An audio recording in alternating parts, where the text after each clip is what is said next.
Pranams. Hi, all of you.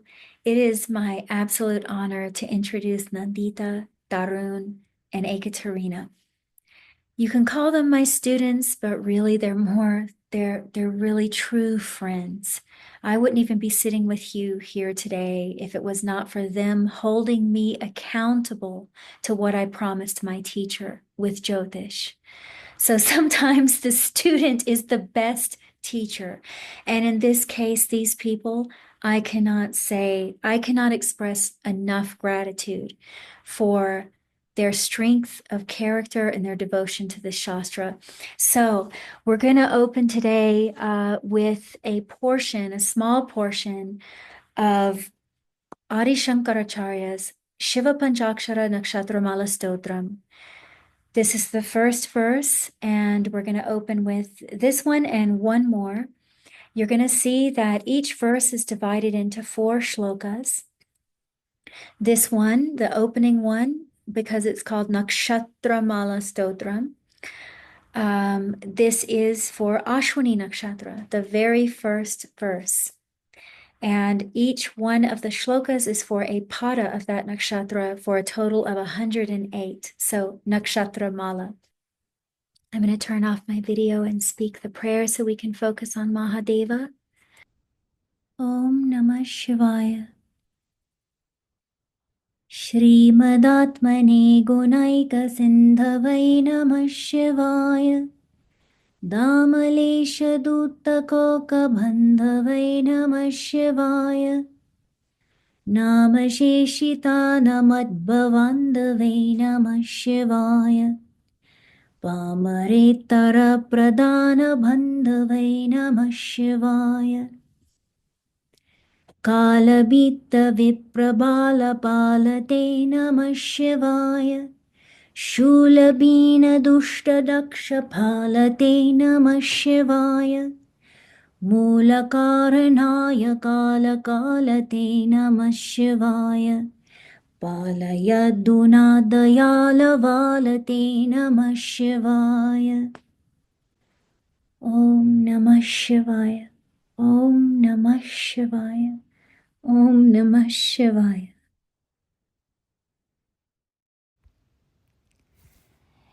It will most likely stand out to you that the team is applying different techniques than you may be used to.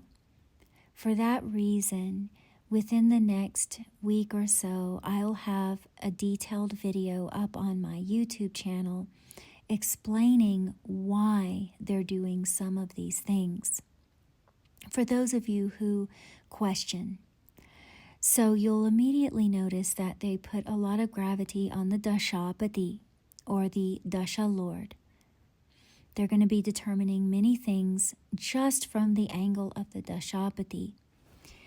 A Dasha Lord is assigned to a nakshatra to deliver the fruits of karma of that specific nakshatra during its time period.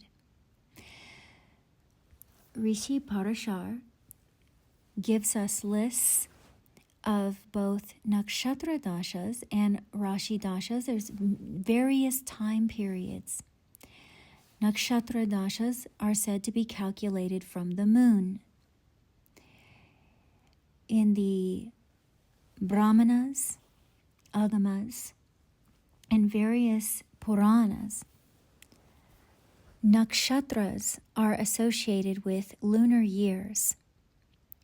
So you're going to also notice that the team is not using a 365-day solar year for the Vimshottari Dasha. We are not expressing that this is right and that anyone else is wrong. It's simply the fact that in places such as the Taittiriya Brahmana and other places, it mentions that a year is a group of lunar months composed of 2 sets of fortnights. This means this is a year based on the lunations of the moon. Nakshatras are commonly associated not only with ritual timing, but they were nearly always wedded to the moon. The third thing that may stand out to you that the team is doing is that they are going to carefully extract the Karakas of each Graha, so the indicators of each planet, from the stories of the avatar of Vishnu, or the incarnation of Lord Vishnu, from the story of that avatar. This also has purpose. This hint was also given to us by Rishi Parashara. And I'm also going to be making extensive videos on how to do this. Ancient people around the world usually taught through stories. Modern style of teaching through memorization of lists is fairly recent. If you went anywhere around the world, Ireland, the Americas, they were teaching through stories. India has some of the most fantastic stories. The depth in the Mahabharata eclipses any epic I have ever heard. So when Rishi Parashara says to note that Sri Krishna is the avatar of the moon, that Chandra Graha is connected to Krishna, we should listen. We should hear that there is something significant in that. So these three things, this is the very beginning of the foundation of this technique. It has multiple layers, and these three things will probably stand out to you. Please check my YouTube channel in a week, 2 weeks max. I should have videos up on some of this, and you will have a PDF as well that you can go over with some of these things and quotes from the classics so that you can consider whether you want to investigate this technique or not. We've made this legend for you so that it's more simple to follow along. This is from the Deva Guru program, deva.guru. And in that program, the grahas will be abbreviated by the English letters. The nakshatra will be represented by a number counting from Ashwini. So 14 is Chitra nakshatra. The pada of the nakshatra will be the number next to it. So this is Chitra pada 1, Chitra pada 3, and this 16 would be Vishaka, and this 3 would be pada 3. The Rashis are also represented by their number, but they're quite distinct and you should be able to follow along easily. Those of you who read the South, you shouldn't have a problem. Okay, over here we have a legend for the Trimurti activity. The red is Brahma, the blue is Vishnu, and the white is Shiva. And you're going to notice a pattern. 3 grahas per Trimurti activity. Ketu, Chandra, and Guru are going to be Brahma Trimurti, and that means they will always be Aries, Taurus, Gemini, or Cancer in the Navamsha. Any Ketu, Chandra, or Guru Nakshatra will always fall between Aries and Cancer, the first portion of the Navamsha. Vishnu Trimurti Nakshatras are Shukra, Mangal, and Shani. They will always fall in the middle of the Navamsha from Leo to Scorpio. Shiva Trimurti Nakshatras are Surya, Rahu, and Budh, and they will always fall Sagittarius or Dhanu to Meena in the Navamsha. So the Navamsha is divided into 3 portions of 4 tattvas each. Each Trimurti has Agni, Prithvi, Vayu, and Jala in repeat. So always first pada is fire, second pada is earth, third pada is Vayu, and fourth pada is Jala. If we look over here, Surya is in a Mangal Nakshatra, Chitra, therefore we know that it's going to be in Vishnu Trimurti. It has to be from Leo to Scorpio. And when we see the pada, we immediately know that it's going to be in the Agni Tattva. It's going to be in the first pada. So hopefully this helps you all follow along pretty easily. Okay.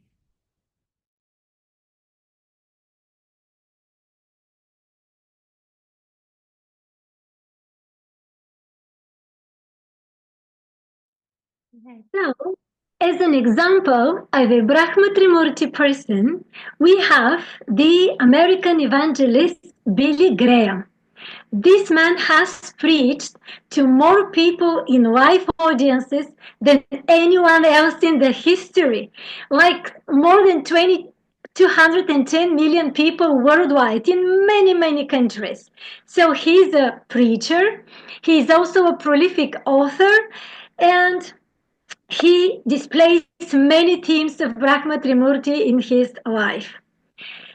So he draws millions of people towards his mission.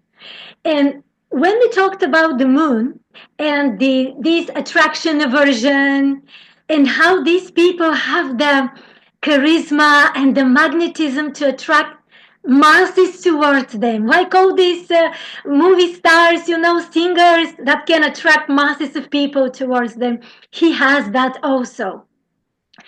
So let's look at his chart. You can see that he has 6 planets in Brahma Trimurti Nakshatras. Look at the Navamsha chart here, I'm showing. From Aries to Cancer, you see 6 Grahas, right? You see Sun, Jupiter, Saturn, Moon, Mars, Ketu, these 6 Grahas. These Grahas are in Brahma Trimurti because they could be activated by Ketu, Moon, or Jupiter. So now let's see. When he went into Moon Mahadasha, it was in 1947, he was 29 years of age. He started Moon Mahadasha. We see that Moon is, you will see that Moon is in Mula, but this is not what is important now and what we're looking at. So first thing would be to see, are there any Grahas in one of the 3 Nakshatras that are activated by Moon in Vimshottari Dasha? Rohini, Hasta or Shravana. And we see that there is a planet in a Graha in Rohini, Ketu.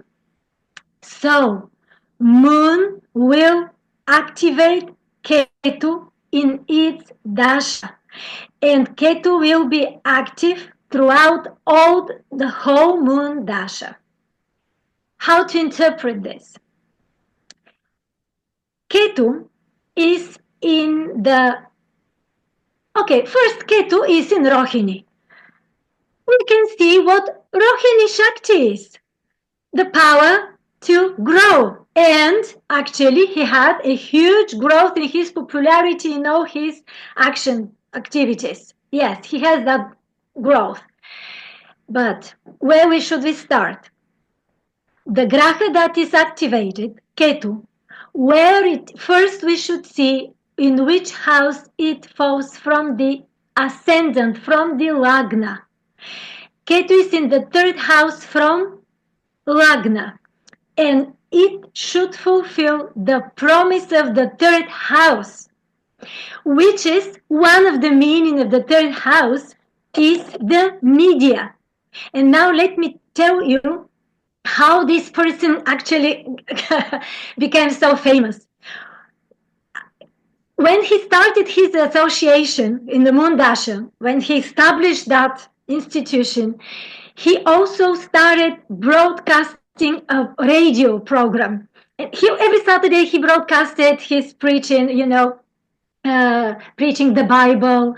And when he did his crusades, he called them, for weeks he went to one place and gathered masses and preaching, the Holy Bible you see in the picture.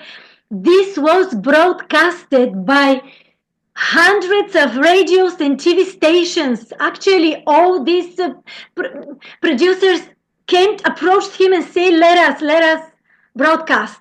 So through the media, the third house promise. And also he traveled a lot. He went to place for place, third house again topic.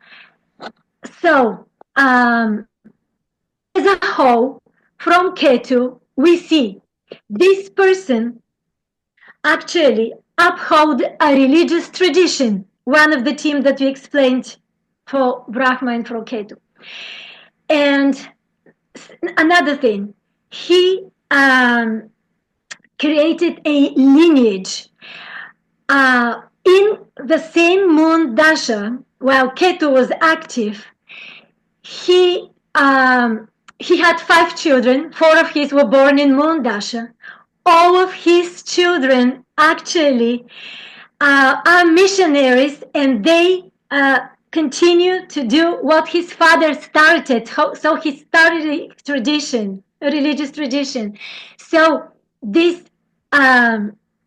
lineage that he created, all of them are also writers. So they also even in China, one of his sons, all these evangelist associations. Okay, so establishing a lineage and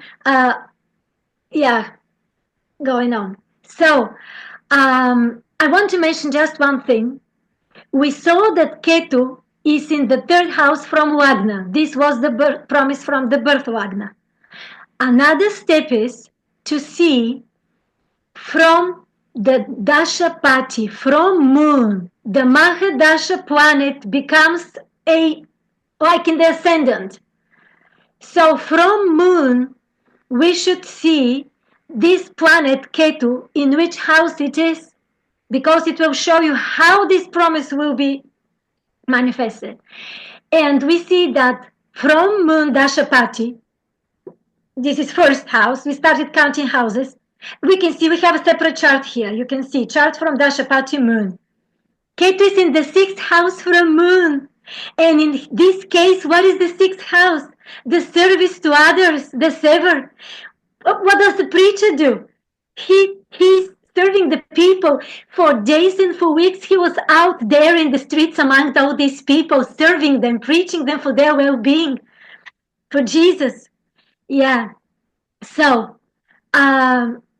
these teams were really, this man is an example, as a person, like a textbook example of a person manifesting all these Brahma teams, with all this establishing an institution actually, and in this religious institution. And this spiritual teaching, the Rohini, Ketu was in Rohini.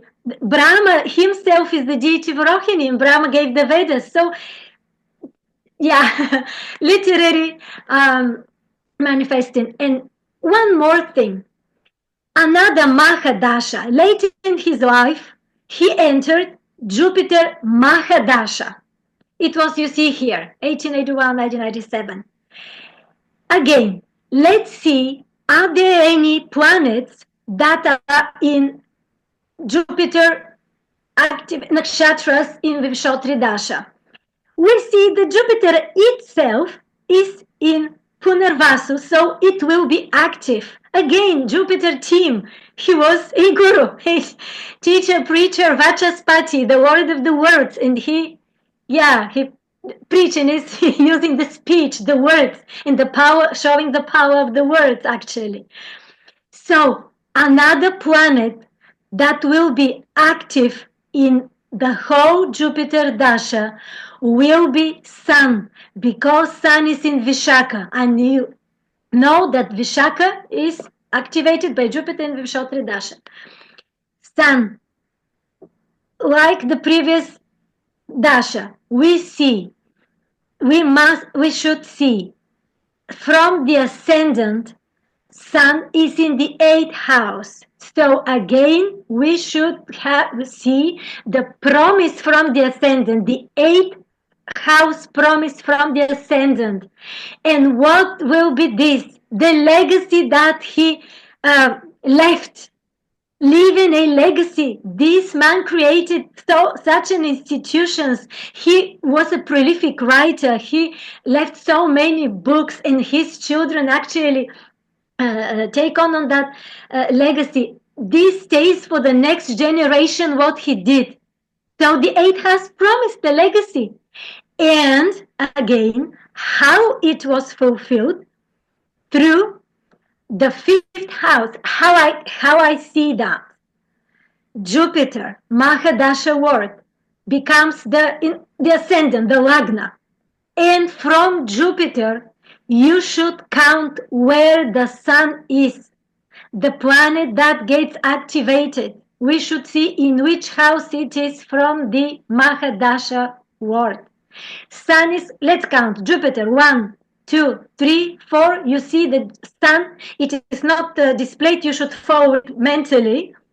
That's why I'm saying slowly. From Jupiter, Sun is in the fifth house.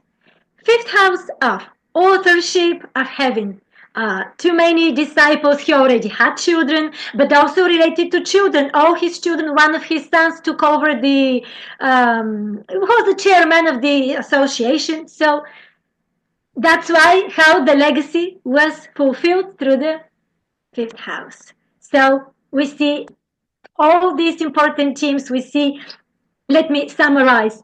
Uh, in this chart, we saw establishing a tradition, especially a religious tradition, upholding this tradition. We saw creating a legacy. We saw genetics. All his children were born there, and they uh, uh, did their jobs. So the lineage. I mean, prolific. I quote the word that I gave you for moon in the presentation was proliferator. Something increases.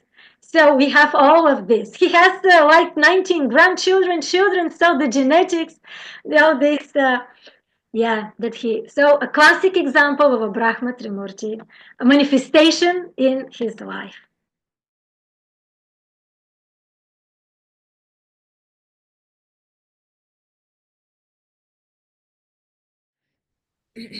Okay, so the next chart that we're going to look at is David Bowie.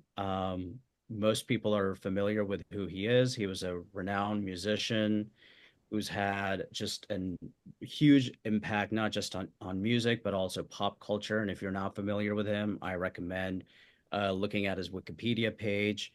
But he is a really good example of Vishnu Trimurti. If you look at his Navamsha, he has 7 of the 9 Grahas in Vishnu Trimurti from Leo to Scorpio. And his life really exemplified a lot of the themes of Vishnu Trimurti. And 2 that I want to focus on in this example is the successful career that was sustained over several decades, but also something that's unique to his chart or to his life is that he left a legacy. Not everyone who achieves fame or success is sustained and gets a legacy out of it, because you could have a one-hit wonder who achieves fame for a short period, right? So that's a unique feature of his chart that we're also going to look at, and that's very much a Vishnu Trimurti theme. So success for him started really in the 70s when he was in his Ketu Mahadasha, but it was in the 80s once he had entered Venus Mahadasha that that legacy was secured. So let's start looking at his Rashi chart. There's Ketu and Venus, both of the Mahadashas that we're going to be looking at, or Venus in particular, but they are in the 11th house from of the Rashi chart. Not only that, they're both in Anuradha, which is a Vishnu Trimurti. So that 17 is Anuradha. Just based on that alone, we know that there's an element of success from the 11th house that we're seeing, and it's going to be sustained over a long period because of the Vishnu Trimurti that it's in. So then let's go deeper. Let's focus on the Venus Mahadasha, since we mentioned that's when his legacy was secured. When we go to the Dashapati chart, we'll see that Venus comes to the first. And if you look at the South Indian chart, you won't have to turn the chart, but in the North Indian chart, Venus comes to the first. And we know that Venus is itself a Vishnu Trimurti Graha, and it's sitting in a Vishnu Trimurti. So the themes are going to be much more well defined related to the theme of providing. If you recall from the conference, Venus is the Graha that the way that it sustains is through providing. So we see that, and then we want to look at, are there any grahas that are getting woken up during this period? And as it so happens, Mars, Mercury, and Sun, all three are getting woken up because they're sitting in Purvashada. That 20 refers to Purvashada.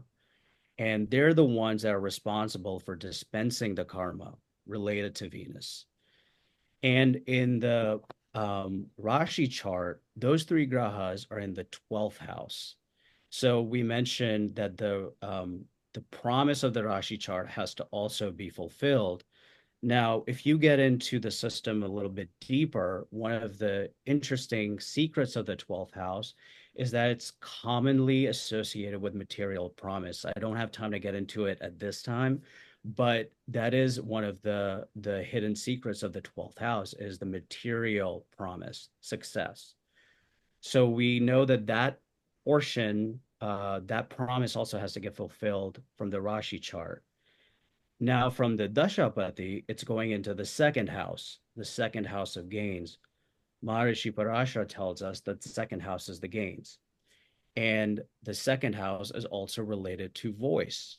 So David Bowie is a singer, and his gains are coming from his voice. So now let's refer back to Navamsha chart. What's happening with the Mars, Mercury, and Sun that are in that Vishnu Trimurti? Well, they're going to the eighth house of Scorpio. So going back to Ekaterina's chart, there's that legacy component that's again getting really secured in David Bowie's chart because of those grahas and the eighth in Vishnu. Not to mention that the Dashapati Venus is also in Vishnu, and then Mercury is also in Vishnu. So so let's kind of put it all together, just to recap. So we started looking at the Rashi chart. We saw where Venus was placed, the Dashapati, which nakshatra it's in. Then we went to the Dasha chart and we noticed which grahas were getting woken up. And we noticed that they're in the second from Dashapati. Both the Dashapati and the awake grahas have to fulfill the promise of the Rashi chart. And then to confirm the Karmaphalam, we look at the Navamsha, and that becomes very clear. So you should be now able to see clearly why he achieved success and legacy during Venus Mahadasha. I would recommend studying his chart to understand Vishnu Trimurti. Even it's just a great chart for that. There were additional events that I'm not going to be covering that would be good for you all to look into. Two in particular is the fact that he got married to his second wife, supermodel Iman, in 1992. Venus Dharakarka. Just think about that and then study the chart using this technique. And then another incident that happened was that his older brother Terry died in 1985 in a tragic in a tragic way. So that's also something worth looking at. So with that, I'm going to turn it over to Nandita to look at our final example chart.